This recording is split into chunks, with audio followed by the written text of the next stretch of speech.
All doctors to the ER. Do these guys have any idea what they are talking about? Get squared away. Spiritual. Get squared away. Emotional. Get squared away. Mental. Get squared away. Physical. The podcast that'll help you get squared away. What is up? We're back. Ooh, is 45? I think this is 46. 46? Yes. 46. Almost 52 podcasts. Oh, yeah, it is almost 46. a year of podcasting. Damn. I missed Wild. 45. So, what's going on? We recorded 45 twice. It was 45 That's and why. 45 and 45.1, right? Like when they Exactly. when they release why. new software. Yep. It screwed us up. So we were talking before we started about Rogan.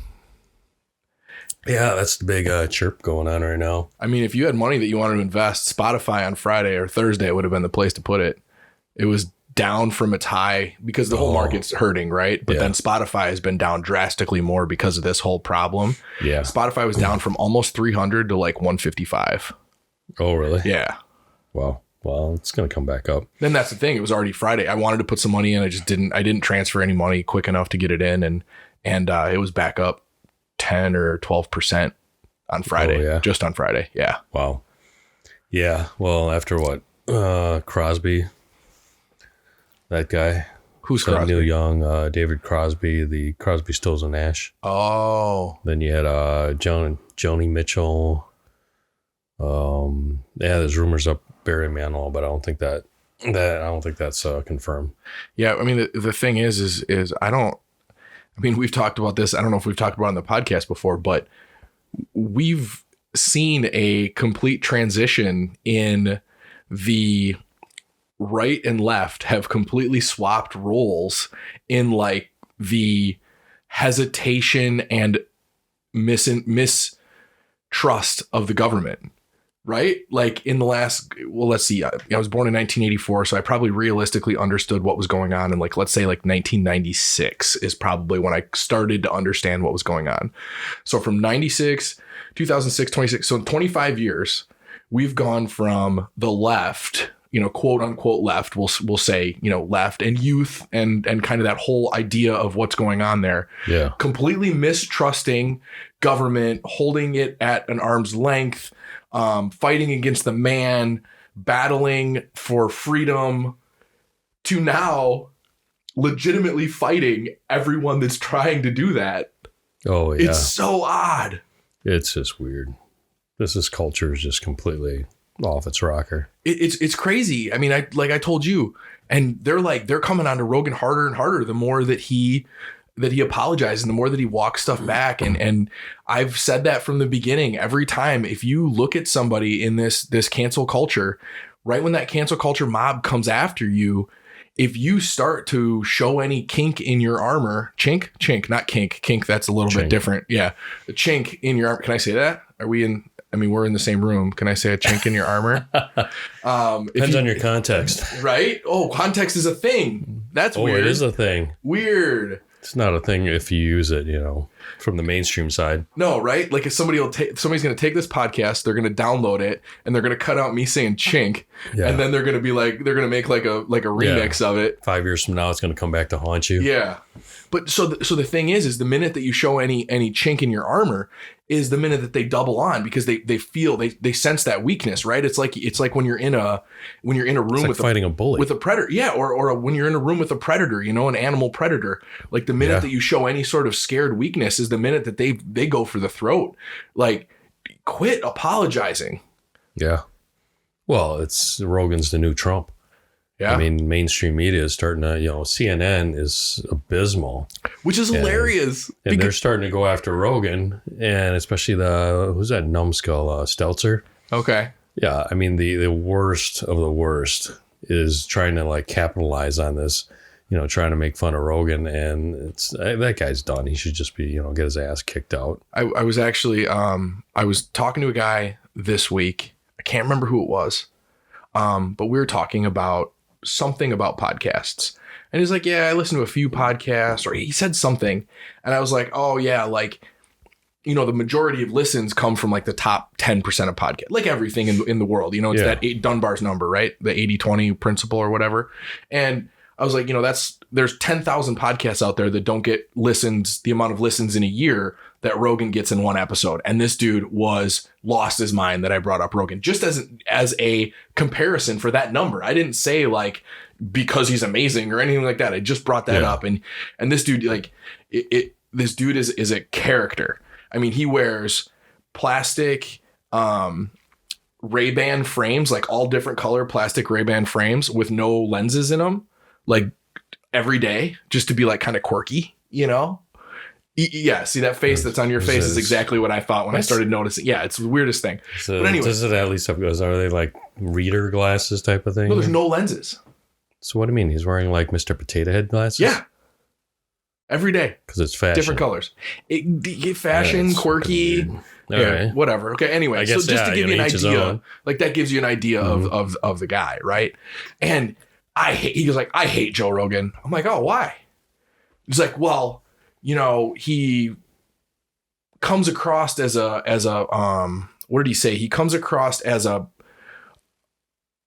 not a know-it-all, but something like know-it-all. And I'm like, oh, have you ever actually like listened to him? Because he doesn't. Like, he's like, okay, well, maybe he doesn't.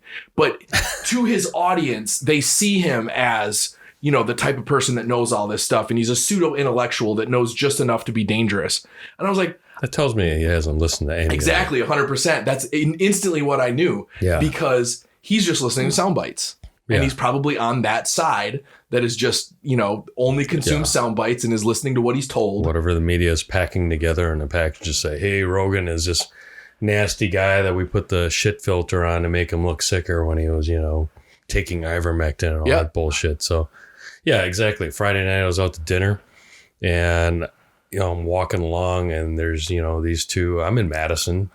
So these two guys having a conversation. Obviously, these two guys are light in the pants, whatever you want to call that. But all of a sudden, they're talking to each other about Rogan, right? Oh, did you hear Rogan podcast? Yeah, they should just shut him down because he just spreads misinformation every single episode. I'm like, yeah, you fuckers didn't even listen to any of it. No. So it's kind of like, even like Christianity, people that criticize Christianity have never read the Bible or have never, sat in a service. So it's just, it's this stupid ass thing where every person that criticizes Rogan, everything I've seen online, every comment I've seen about it, none of these people have ever listened to the episode because Rogan I think he's good because he's hard on himself first. I mean, usually he's just like, well, I'm just an idiot. Yeah. And he's always asking questions. And if you look at the list of people he brings in, they have opposing views. I don't think he needs to apologize and say, well, I need to have them back to back. If people actually just listen to it or go on Spotify, you can pick and choose what you want to listen to. So I've probably over the years consumed maybe close to 1,000 episodes of Joe Rogan. Like I have. I started listening in over 50%. Yeah. I started listening probably 2013, 2014 and listened pretty religiously for a long time. And then it slowly faded off as I developed, and basically like I would say that he is one of the top 3 or 5 catalysts for my personal development because from him, I would find specialists in different areas that he would bring in. Yeah. And that's the thing that nobody really understands. If you haven't listened to that much of the guy, he's just curious. Yeah. He's just curious about everything.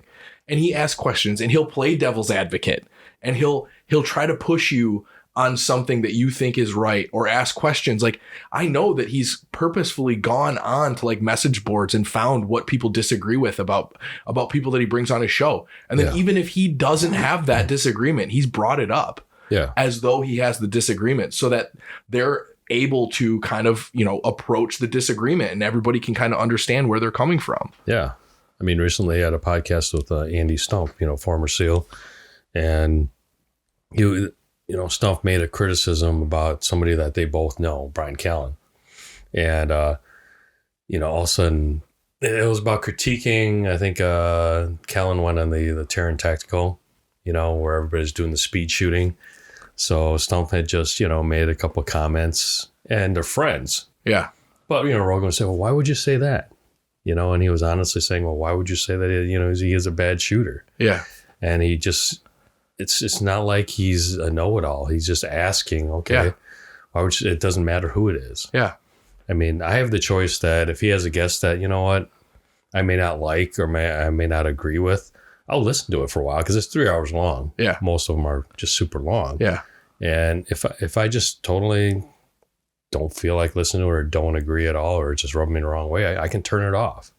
That's all. That's how it works. Yeah. But now you got all these idiots that just want to take them completely off the air because of, quote, baseline is misinformation. And how many people do you think if I asked them, okay, what's the misinformation? What would you think? Yeah. I think they would base it on 2 episodes, right? Yeah. Yep. Yeah. And their biggest thing would be he promotes that vaccines are dangerous. He doesn't. He doesn't promote anything about it. He says that it should be a choice. Yeah. He chose not to. He talks about, being healthy. Choosing health. Yeah. And are there treatments? And he tried the treatments first and they worked. Yep. But yeah, they're trying to vilify him for that now. But what's all going to matter in a couple months right now? Yeah. I think this whole narrative is falling apart. Yeah. Yeah. So. And if you think that the people that are paying for CNN's broadcasting through their advertisement, because if you don't understand, news is a business. Yeah. It is a for-profit business. You have to get advertisers to buy the space in between your shows. The whole goal is to have the most valuable time in between your shows because people are watching and they want to watch again, right? Like that's why whenever you're watching a sitcom, something big almost happens and then they go to a 3-minute commercial break and then it finishes because they want you to watch those commercials. Right. Because the more people that watch those commercials, the more that space is worth money. Okay. Yeah. So look at who's advertising on something like CNN, Pfizer. Right. If you want to trust, trust Pfizer for all of your health knowledge, then first you need to do some research. And the first thing you need to look into is the fact that Pfizer, I believe, paid the highest court settlement for false, misleading drug campaigns that have ever been paid in the history of the world. Yeah. The same company that you're trusting. So I'm not saying that they're lying to you, but I'm saying that if you fuck me once, I'm going to be a little bit speculative over what you tell me. Yeah. Now here's a question. So CEO of Pfizer, right? I can't pronounce the name or not. Alt-right came out that the vaccine is, it might be effective. It might not be effective at all, but it's, the efficacy isn't what it's claimed to be. Now, you can look this up yourself. They're saying that, well, he's not even vaccinated himself, but he's, their company's promoting it. And going back to what you're talking about in mainstream media, you got Brian Stelter, so that shithead, gets on, tells you Joe Rogan is, oh, he doesn't know we have all these people on staff, checking to make sure that our information's good, which is a bunch of bullshit. And then as soon as he's done, and this episode brought to you by Pfizer. Yeah. If that's not complete red flag, I don't know. Yeah. Then you're brain dead. And that's the thing. The minute that you realize that pharmaceutical drug companies are not your best friend, they are for-profit businesses. The minute that you can start to not necessarily distrust, but you can start to healthfully question what they're telling you. Right. So I can't remember who wrote it, but in the cholesterol myth, in the book, The Cholesterol Myth, the author breaks down statins because statins are dangerous. Yeah. They high cholesterol is dangerous. Yeah. For men, especially out of shape men. Okay. Yeah. But statins for women reduce cholesterol the same. Okay. They works the same way as it physically does in men. You know what it doesn't do? increase lifespan. It does not stop you from dying the way that it does in men. Which are what is our goal? Is our goal a longer life? Or is our goal just to reduce a number on a piece of paper? Because if the goal is just to reduce a number on a piece of paper, then a statin is effective in women. But if the goal is to actually live longer, which to me, that's my goal. I don't care what the numbers are. The only reason I use the numbers is a diagnostic tool. If the goal is to live longer, then statins make zero sense in women. Yeah. That's kind of interesting because this week I've been going through and studying that, it's not about cholesterol, but it's about the viscosity, the thickness of your blood. And with women, they don't have as much of a problem as men because, they basically bleed every month. Yep. So with men, they're encouraging that, well, if you want to manage the viscosity of your blood, then you need to, donate blood. Yep. So I'm not that far into it. Yeah. But, I'm just kind of looking into it as far as for my health. Yeah. No, 100%. And so if you start to think about, and it has a lot to do with the ratio of HDL to LDL. And then the Cleveland Heart Clinic has gotten really in depth with some of they actually break it down to like a bunch of different sizes within each of the HDL and LDL. Yeah. And then the triglycerides, and there's only certain VLDL, very low density lipoprotein, that actually are damaging. Yeah. So if the only goal is to reduce the overall number, guess what? One of the presidents, wasn't FDR. One of them had high cholesterol and basically dropped his cholesterol so low that he was sick the rest of his life. Jeez. That's a vibrating thing. What? Was it FDR? Might have been FDR. I'd have to go back to I know somebody was sick. I'd have to go back to the book, The Cholesterol Myth. Johnson? Yeah, it might have been LBJ. That might have been who it was. Yeah. So, he was scared of dying early. So he was like, oh, cholesterol's bad. I'm going to drop my cholesterol to zero. And it fucked his entire body. Damn. Yeah. Blood and heart disease. Right. That's something you got to watch out for. Well, now that we've ranted enough about Rogan and health and the book Pharma by Gerald Posner, finally got a reply from him just because I told him like 2 months ago. I was like, everyone in the world should read this book. It is astonishing. Like, you should get this out to the world. He responded? And he finally read it. Like, he hadn't even read it for 2 months and finally read my message and responded. Yeah. Oh, really? Yeah. Well, his DM list has probably got to be, he's not miles long. He's not that well known or that popular. Not super popular because he's written that, and then he's written a bunch of kind of obscure like JFK assassination books and stuff like that. Really good writer, but interesting how deep he goes into the pharmaceutical business and everything about how shady basically all of it is. And the one family that manipulated the FDA to basically create the OxyContin problem that we have in, the opioid problem that we have in the United States. Wow. Didn't know that. So he's not a New York Times bestseller then, huh? He probably is. I just threw my phone over there because it vibrated, but Gerald Posner's the name. We can look it up. But today's podcast is about success.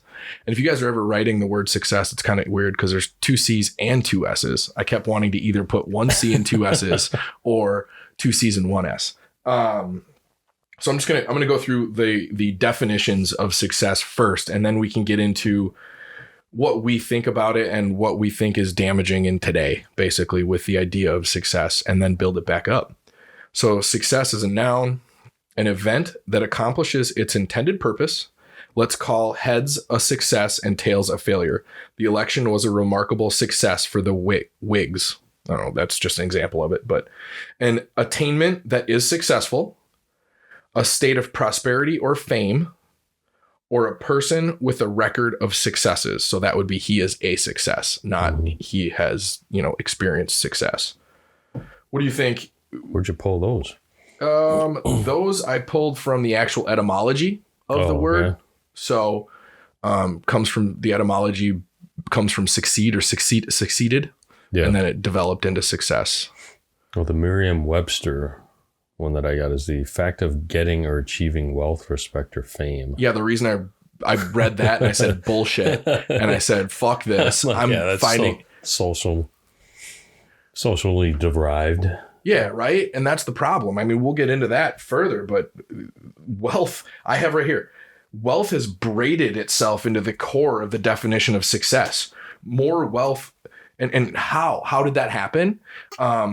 Because throughout history of evolution of humans, more wealth meant better access to resources. And the more access to resources you had up until probably, early mid 1900s, the more you propagated your DNA.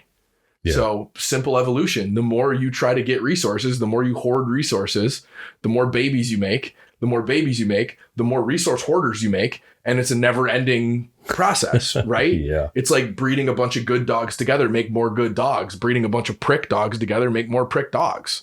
Yeah. And so that's how wealth has almost replaced the definition of success. Like you just read it from Merriam-Webster. Yeah. Like that's fucked. Yeah. I mean, that comes up right off the top of Google. And I mean, they have a second definition. I mean, the correct or desired result of any attempt. So were you successful at doing blah? Yeah. Which makes more sense, but also doesn't really help us with. There's no depth. And it doesn't really help us for what we're trying to talk about, because what we're trying to talk about is a healthy vision or a healthy definition of what success is. Because I think success is almost like beauty, in how the modern communication and modern marketing has sold us a definition of each that isn't only unhealthy, it's actually detrimental to the psychology of people who can't attain it. If you are, and I'll use beauty as an example because I think it's even easier to understand what I mean here, is it's always changed, but through the last 30 years since marketing had become a big deal, and maybe I only see it for 30 years because that's kind of how long I've noticed marketing. It could have been much longer, but we've been sold on what beautiful is, right? Yeah. And now it's changing though. It is. But if you were sold in the late 90s, early 2000s, that beautiful was that supermodel look, right? That skinny, tall, long, high cheekbones, clear skin. Got a story about that, man. So if you were sold that that's what beauty is, and you were a female in that time that just didn't have that body type, you just didn't. It didn't mean that you were unhealthily overweight. You just didn't have that body type. You had a detrimental view of yourself. Not everyone, but a lot of people had a negative view of themselves, and it hurt them. And that's where wealth is at. That's what wealth is with success. Is we see success as what we've been told for so many years. Success is, I measure my success by the amount of stuff I have. I measure it by my Porsche, by my Rolex, by my mansion, by whatever. The zeros in my fucking bank account is how I measure my success. Oh, yeah. Well, if you're not able to achieve those things yet or ever, then you're just unsuccessful, and you're depressed, you're upset, you're sad, you're angry. And you take it out on yourself. Why haven't I been able to do this yet? Why aren't I able to achieve this? Why aren't I successful? Well, because that's not what fucking success is. Right. But who we are allowing to set those standards? I mean, the story I have is what you were talking about is for women. Back years ago, the standard for women was what? The Sports Illustrated swimsuit issue, right? Yep. And what's funny is I started out as a designer, and it was actually the first job that I had. I was working for a big printer publisher that basically we did Sports Illustrated, and I would be sitting in front of a computer. I don't know if you remember Rachel Hunter. I don't, but I forgot who she I was wouldn't be able to to pull a name. I wouldn't be able to even pull a face for any name that you said out of that magazine. No, not really. She's one of the few, or if not the only, back in the late 90s, the few redheads that were in Sports Illustrated, right? And with redheads, the skin complexion is obviously they have a lot of freckles, right? Yeah. Well, for Sports Illustrated, basically we had to go through and we cleared her skin up digitally. Yeah. And for some of the other swimsuit models, you basically took the curves in a little bit using the stamping tool. Yep. So I would say there wasn't a single photo that was not doctored up. Yeah. To remove moles, any type of blemish, Any imperfection. exactly. So Anything that's human. exactly, and that was the standard that was being pushed. At people would go to tanning beds or work out and work their ass off or starve themselves, become bulimic to try to attain. And hey, in all reality, it was never there to begin with. And one of the oddest things with that late 90s, that stick skinny late 90s, model attractiveness is the reason that those girls were chosen to walk runways is because they look like coat hangers for the clothes.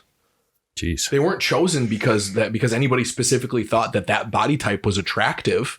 It was because that body type was the easiest to make the clothes look attractive.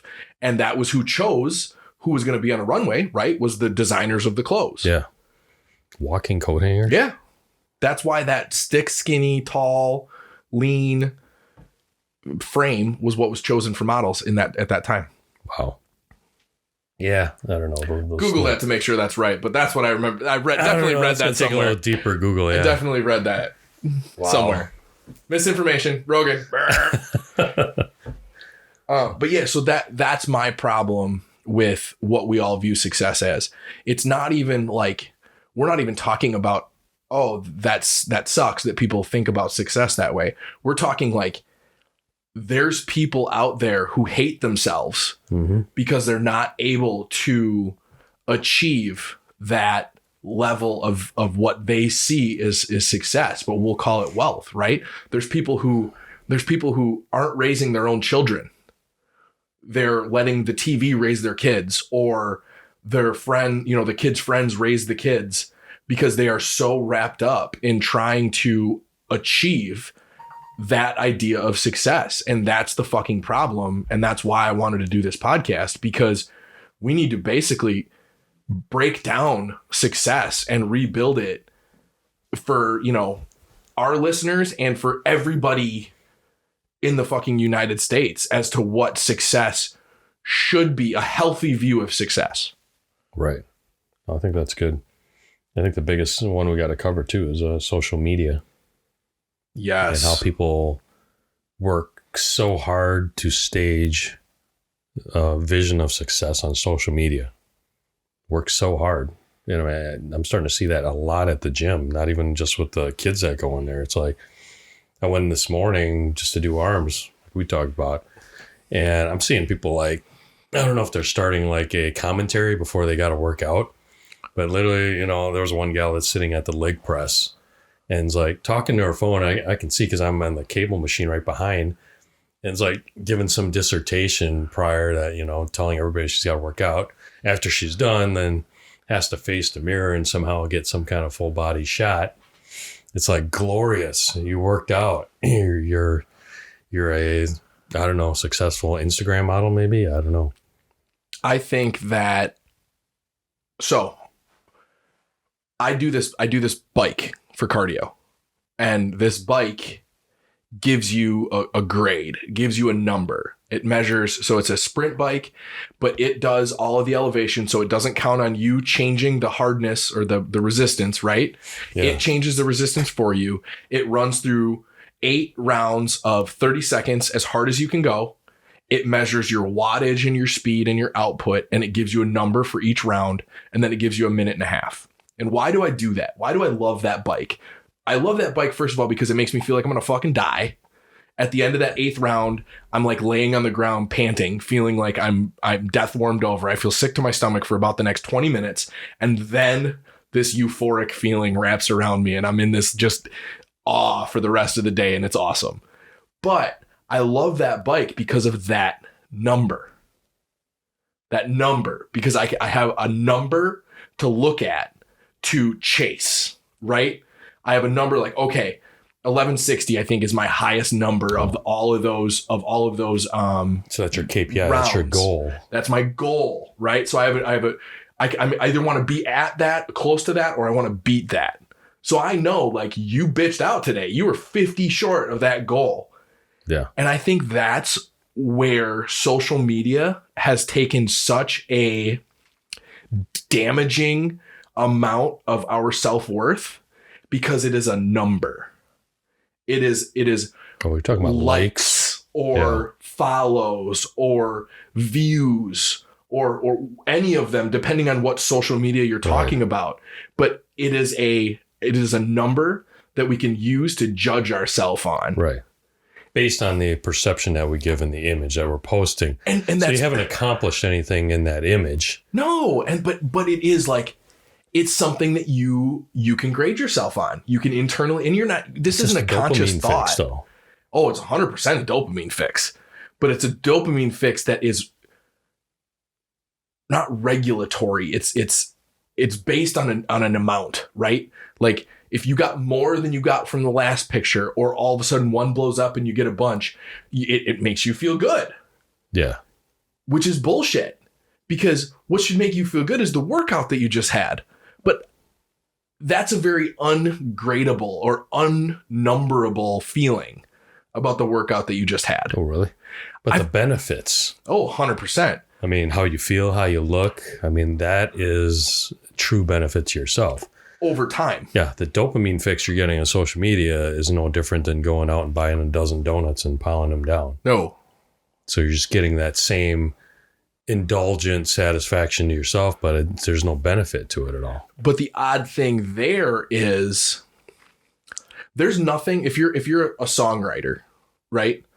Or a musician or a comedian, there's nothing you can put in a song that will instantly elevate, or even if you're a guy on social media, really, like, it kind of works for guys, but there's nothing that you can put in a post, in a song, in a poem that will instantly elevate the outcome of your art the way that sex does for a woman. So if let's say you were going, oh yeah, I'll break it down for you. The idea in my head makes sense, and I'm going to see if I can get it out there. Okay. Let's say you're an independent songwriter. Okay. And you write music and you put it on Spotify. Okay.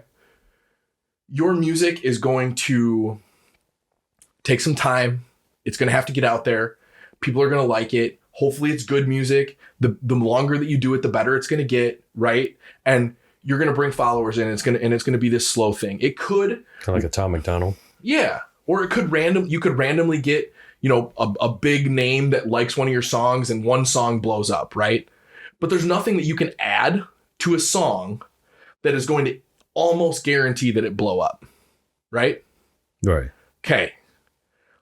Now you are a decent looking woman that works out every day. Okay. You do a face video talking about going in and working out. You take some pictures of some machines, not with you on them, but you take some pictures of some machines. You post what your workout was. You post how great you felt, and you post it. Okay. Might get some likes depending on how many followers you have. Might get some, some shares, whatever. Okay. You put on some of those yoga pants with the tight thing that goes up your ass crack, and then you pull them up really fucking high. It's called scrunchy butt, so that your ass sticks out, like your big old fucking booty sticks out. And then you set your phone camera at the right angle, so when you're doing your leg extensions, it shows your fucking giant ass just flexing in the video. And now put that on your page, and that is going to quadruple any number you have ever gotten from any normal fucking post. Sex is this amazing, especially for women, is this amazing attention draw from men and from other women. And it's amazing that there's nothing like that anywhere else. There's nothing you can add to a song, to a poem, to anything that is going to almost guarantee way more people ever listen to it or see it. That's true. That's probably how women get a lot of followers compared to men's. And the thing is it just takes one image too.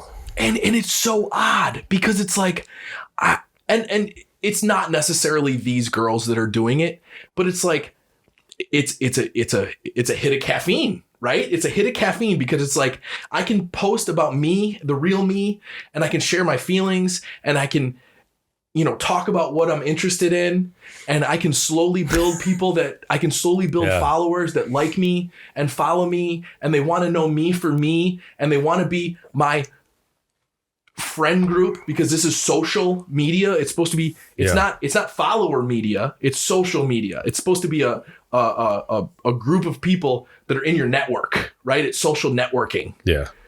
And I could do that.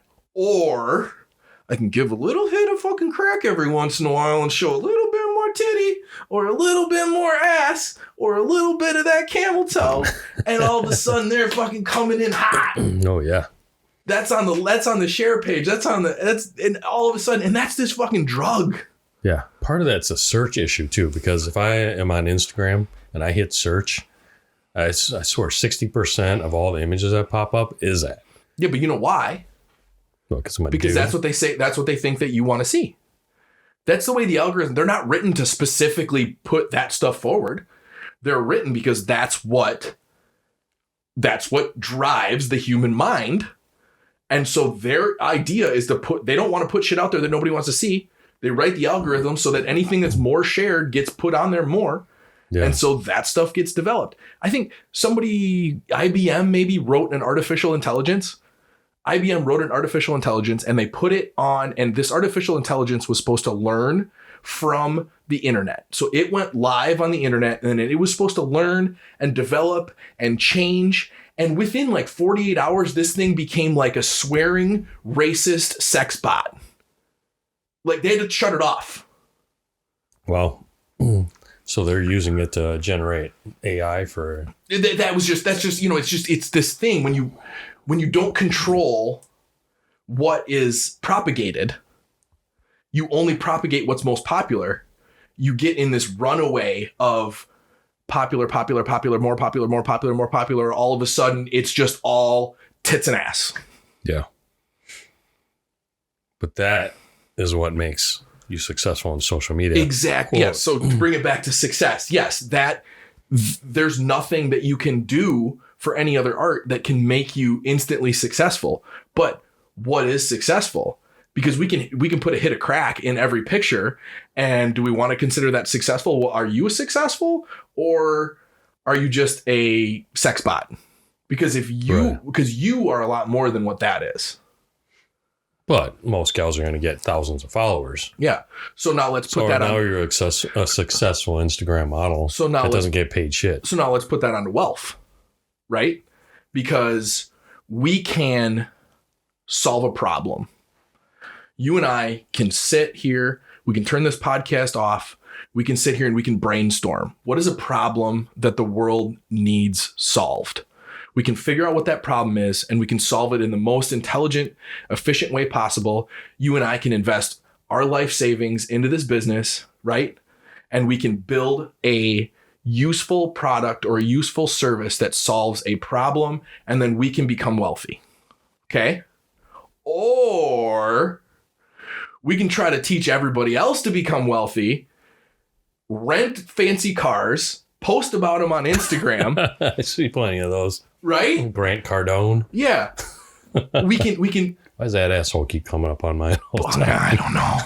We can legitimately only be successful at teaching people how to be successful, not being priorly successful before that, but only be successful at teaching people. And if we know how to play algorithms, and we have enough people that are also bullshit artists, we can make $10 million in the next 2 years versus risking our entire life savings to try to solve a real problem and become truly wealthy business people. So is that intelligent, or is that just dubious? That's the problem, right? Because technically people are falling for it. So whatever plan they put together, they're getting people in. Yes, you are 100% right. Now that's where my build back up of what success is starts to play into line, because I can pull some shady shit like that only to gain wealth, but that is not what success, that's not what holistic, healthy view of success is.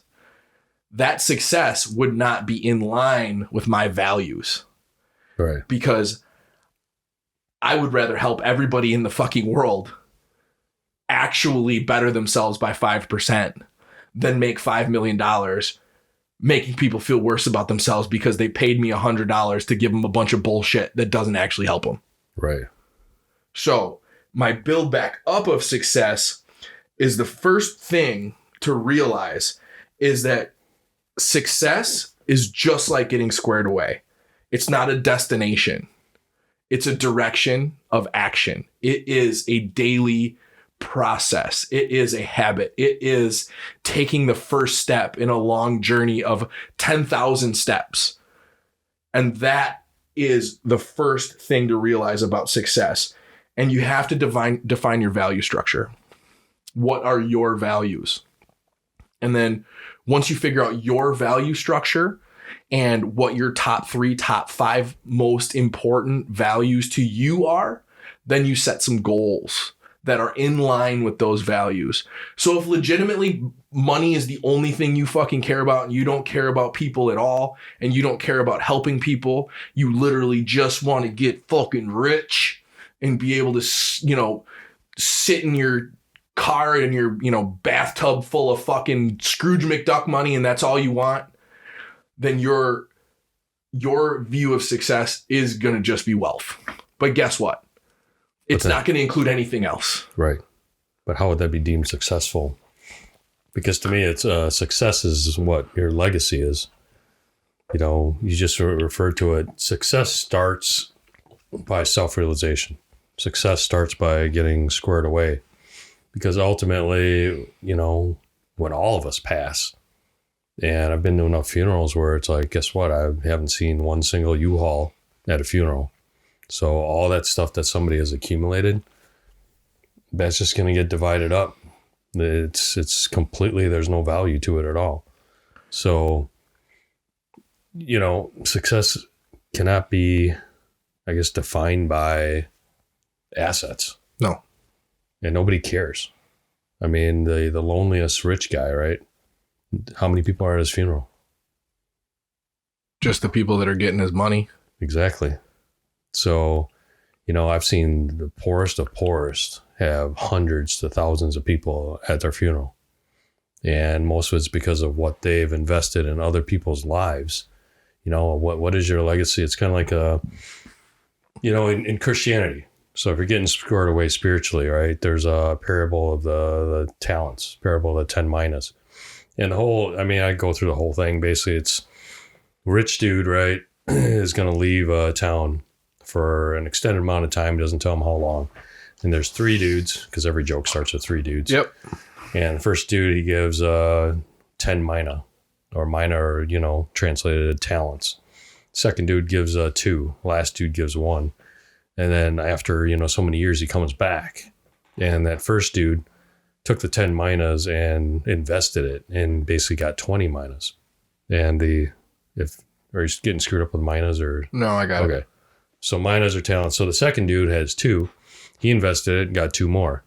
Third dude just basically buried that 1 and didn't do anything with it because, he made up the excuses like, oh, well, you're a hard master. I didn't want you to be pissed off if I, lose that 1 mina. So basically, ultimately, the master takes that 1 mina and gives it to the guy that, made 10 and then basically booted him off the reservation. So, it's called whole life stewardship in spiritual realm. Is like when you get done with your life, you're not going to be judged on, how high your education was, how much money you had, or, what position you held at whatever company.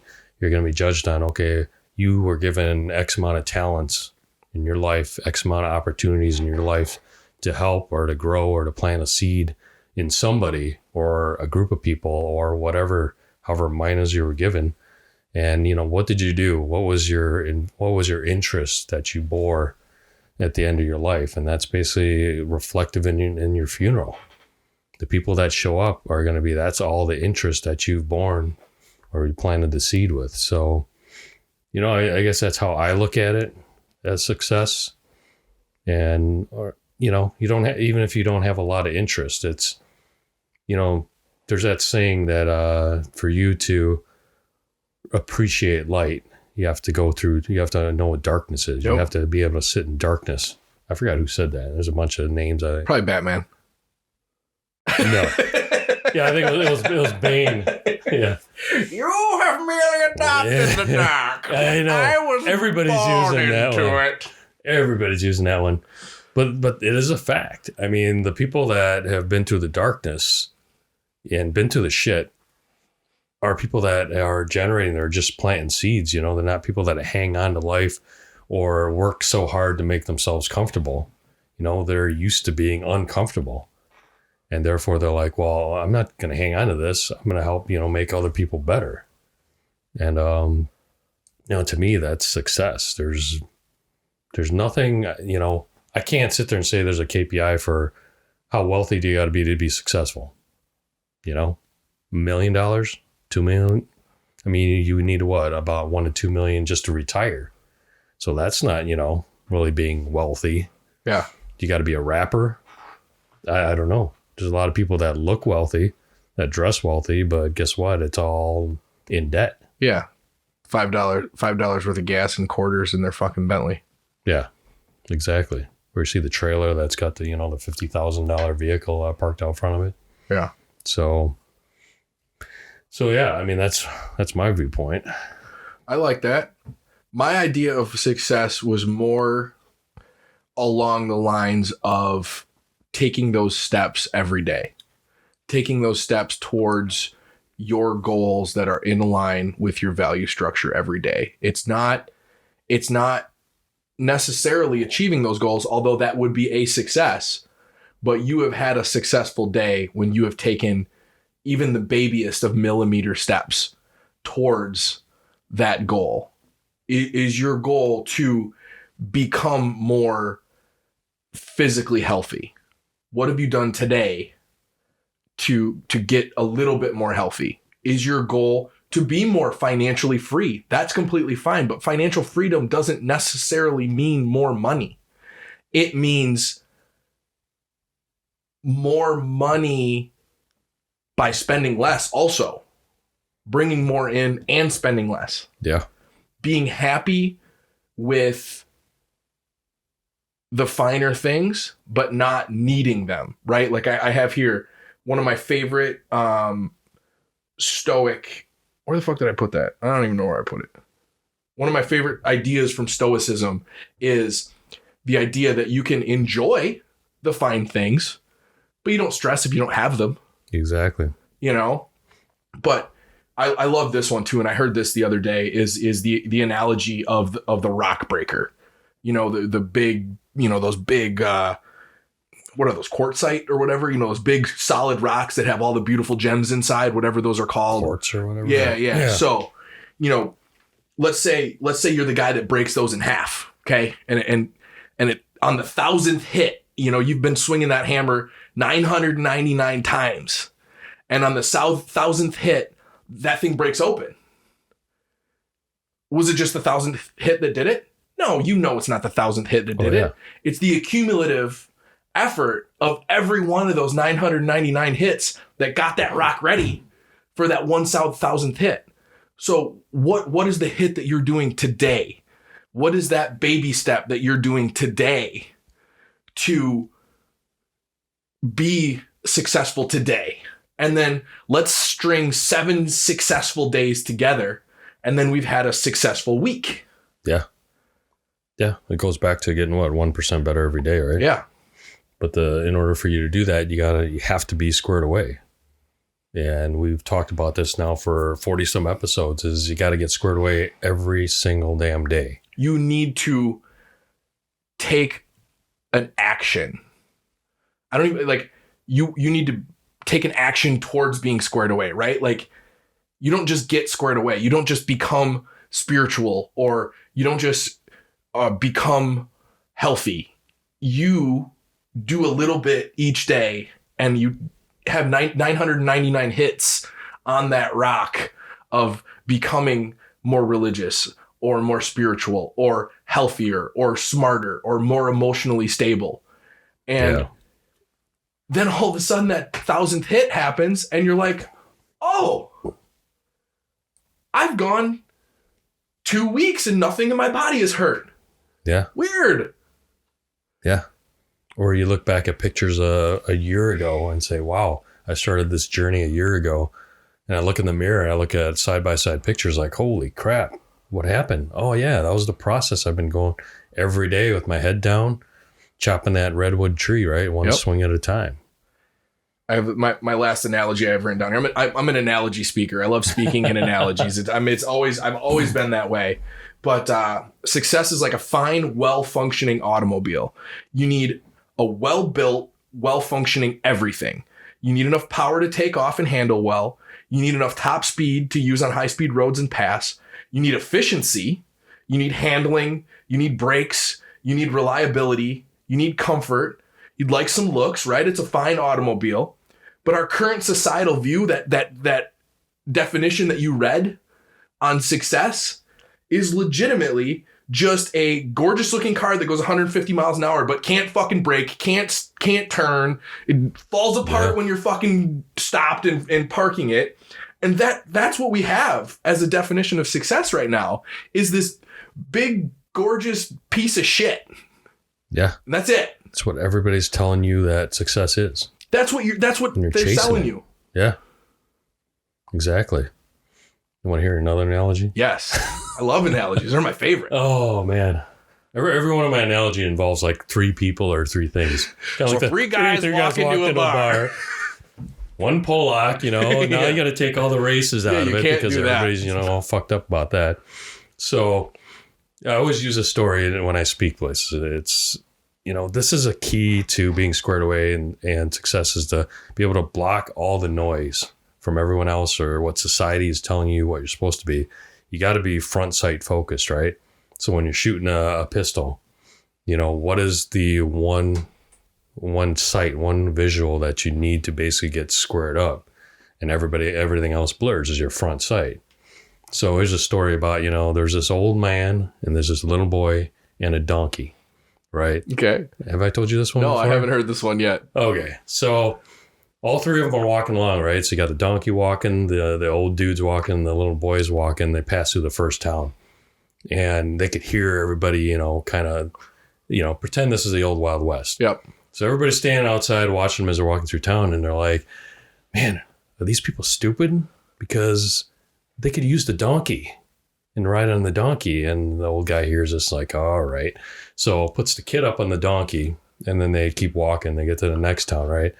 And the kid's, riding the donkey. He's walking alongside of it. And all of a sudden they hear people chirping again. It's like, boy, what's wrong with that kid making the old man walk? So the old man's like, okay, let's switch places. Takes the boy off, hops on the donkey, and then they move on. They get to the next town. And again, they hear chirping. And they're like, what's wrong with that old man? Don't they realize that little boy has got smaller strides and he's getting tired? That's child abuse.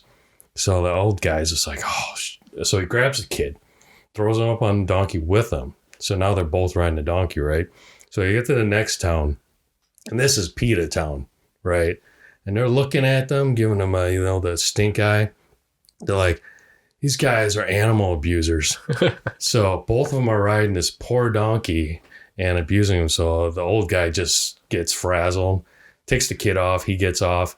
So then they both lift this, this donkey up on their shoulders, right? And start walking out of town. So finally they get, to the canyon, and they got to cross this bridge to get to, where they need to get to.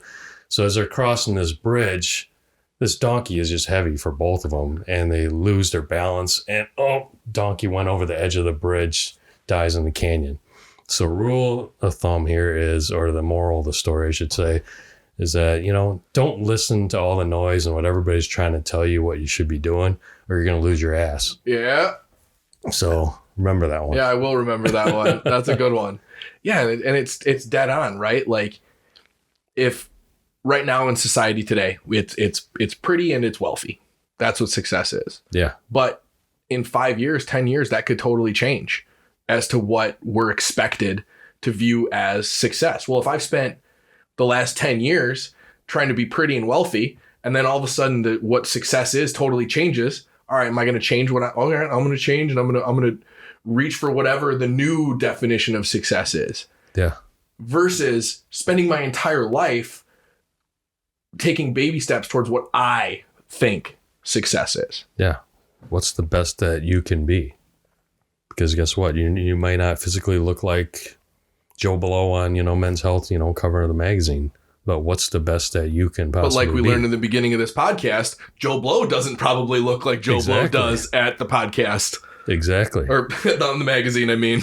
Yeah, so be the best that you can be. That's all you can do. And just stay away from being social media successful. Yeah. Because, this is going to be the time of year in the next 2 months you're going to see everybody taking extravagant spring break vacations, right? And they're going to give you the best shots. Here's a shot of the beach and here's their painted toes. That's all you see is the toes, and you see the sand and you see the beach. But what you don't see is peripherally there's a huge pile of bird shit over to the left, and there's a family over to the right sitting there about ready to, crack each other because they just drove 20 hours on a long stink ass ride and they can't check into the hotel yet, right? So yeah, real life is very different. Yeah. It's about the only thing I'll post to myself. I usually try to stay out of my posts. Is I'm waiting for the coldest damn day, because Cap kind of, inspired me with his garage workouts, but they only get like 35 degrees. Yeah. I'm waiting for it to hit like 13 below. Yeah. And I'm going to go outside and do some deadlifts in just my stocking cap and a pair of shorts. And there you go. Just so he can be impressed. Yeah. Just try to impress Cap. Yeah, you're trying to impress Cap. I get it. He will be impressed. Oh, yeah. All right. I think we covered it. I mean, realistically, I want to help everybody. I want people to be able to see the bullshit that they've been fed their entire life. Because if you bought into that bullshit and you hate moments of your life, or hate yourself, or are upset, or are just depressed because you can't achieve what that bullshit line is you've been sold, it's not worth it. Yeah. That bullshit's going to make you chase your tail, and you're going to feel like you're chasing something you can't attain. And you're going to attain it, and you're going to realize that it doesn't have all of the fucking feelings that you thought it had. Yeah.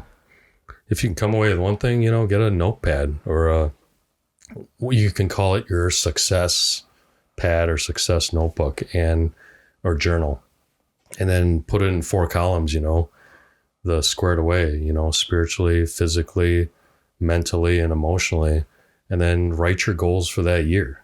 This is your best. You're going to get to your best, not what Men's Health says, not what social media thinks you should be, or not what Merriam-Webster defines it to be, but what is going to be your best that you're going to shoot to get 1% better every day. And then break it down by what does that look like each day? Yeah. What am I not going to eat? What's the one thing that is really unhealthy for me that I'm not going to eat tomorrow? Yeah. What is the exercise that I hate doing, but I know is the best for my body physically and mentally? Yeah. I'm going to do that tomorrow. What is the spiritual practice that I know I should be doing, whether it's meditation or the Uverse app or whatever, that I know I should be doing, but I don't, because I make excuses. Every time I think about it, I make excuses. Yeah. What am I going to do for that tomorrow? Yeah. Not what does it look like at the end of the year, because you can't eat an elephant one bite, all in one bite. Yeah. And what mentally are you doing? Like, I like seeing Evan Armstrong's, Viking Coffee. Yeah.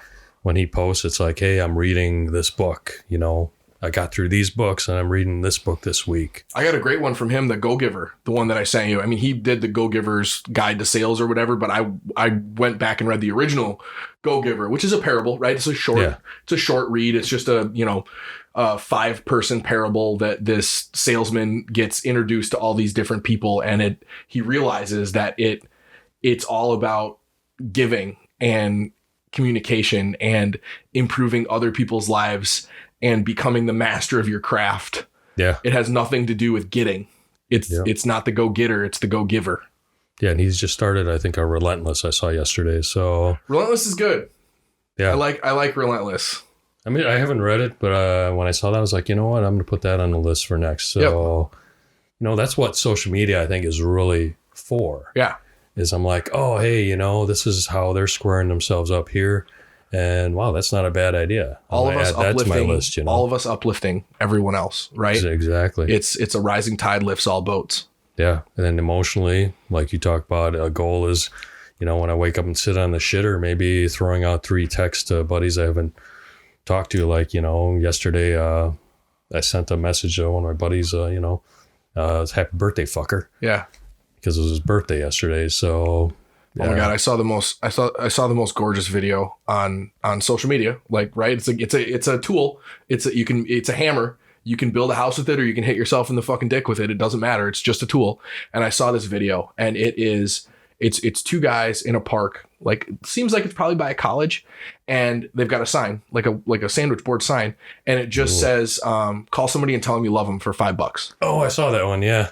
And they end up giving them their... And dude walks up, right? And he's like, what? And they're like, yeah, just call anybody, tell them you love them, and we'll give you $5. Then he calls his dad. He calls dad. Yeah. His dad, and he's like, hey, Dad, I love you. And his dad's like, and I'm getting fucking, look at his goosebumps just thinking about the video. And his dad's like, what's wrong? He's like, no, nothing, man. I love you. He's like, yeah, but what do you need? Like, what's going on? Right? Because he's probably never just called his dad to say that. Yeah. Except he was a little more profane about that. Yeah, what the fuck are you up to? Yeah, exactly. And finally his dad's like, all right, man, I love you too. And he hangs up the phone and he grabs the $5 and he goes to start walking away. And he turns around and he gives the $5 back. Yeah. And multiple people do this. It's like, it was the money that got their attention, that brought them out of their everyday bullshit. Yeah. To just call somebody and tell them they love them. But then they realized it wasn't for the money. Like, don't pay me to call my mom and tell them I love them. Don't pay me to call my best friend and tell them I love them. Yeah. Take this fucking money. Somebody needs it worse than I do. Yeah. That's what I think the next dude called his mother. And he was just like, hey, are you doing okay? You feeling okay? And it was a good call. And he's like, yeah, I just walked away. I don't need the money. Yeah. So awesome. All right. That's a wrap.